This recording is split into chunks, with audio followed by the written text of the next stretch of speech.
Hey everybody, Brian Deister here. I wanted to show you guys something I'm working on in 40 EDO.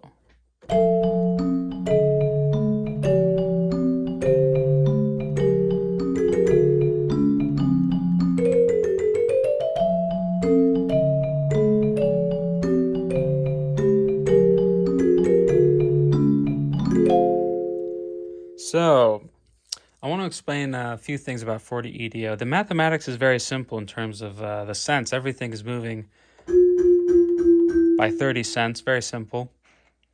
So if we have this fifth here, which is 690, if you want to stack that up, we get a major third, which is 360.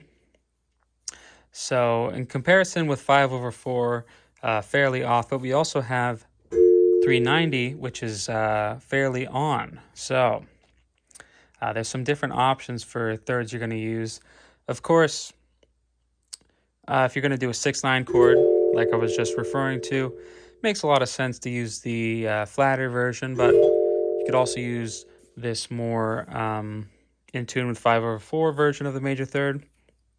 And of course, you could also use a different fifth. Use this 7/25th, and then you'll end up with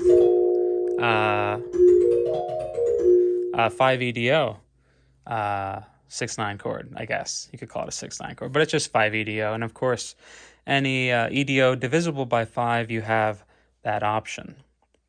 And the other thing I should point out is if we talk about this consequent interval, right? So we have our major triad and then the higher third version. This consequent minor third interval here, this one is 330 and this one is 300. The 331 happens to be closer to 6 over 5, but not really by very much in comparison with the 300. The 300 one happens to be very close to the 19th harmonic though. So again, it depends on what you're doing and what kind of sound you're going for. You have all these different options of fifths and thirds you can use. So let me try to explain this chord progression I came up with in this tune. So I'm going to call this a F major 7. This is the more sharp version of these thirds and sevenths here, as opposed to this, just so we're all on the same page. And then we're going to go down that same major third. I'm going to call it a D flat. You could call it some other things depending on how you think about stacking fifths, but I'm just going to call it a D flat to make it simpler. Anyway, so this is a D flat sus2. So we have F major 7, D flat sus2. Then we go to an F, but it's 60 cents flat, and we're going to play almost a 6/9 chord, but we're not going to play the third. So we could call it a sus2 6. There's a few things you could call it, but or you could just call it a 6/9 chord without the third. Then we go back to D flat, and we're going to play a chord that has 11th harmonic here, and then it has a major 7 and the flatter version of the major 7, not this higher version, but the flatter version. One of the things there is that the interval between the 11th harmonic and the flatter major 7 is a perfect fourth. So this top part is in the actual tune is 2 trumpets.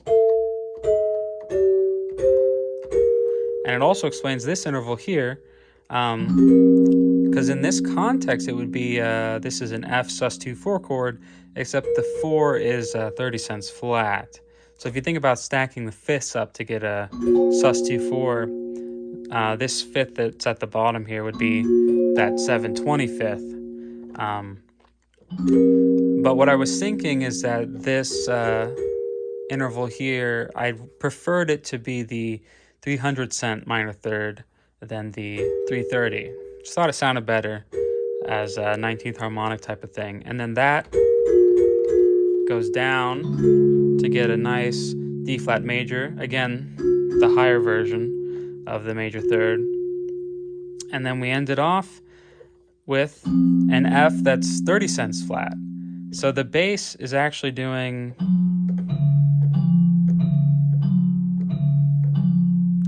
So it's there's a lot of like little changes going on down there. So F, and this is a minor triad, but it is a minor chord with not with the 19th harmonic one, but with the one that's closer to 6/5. And we have this funky scale.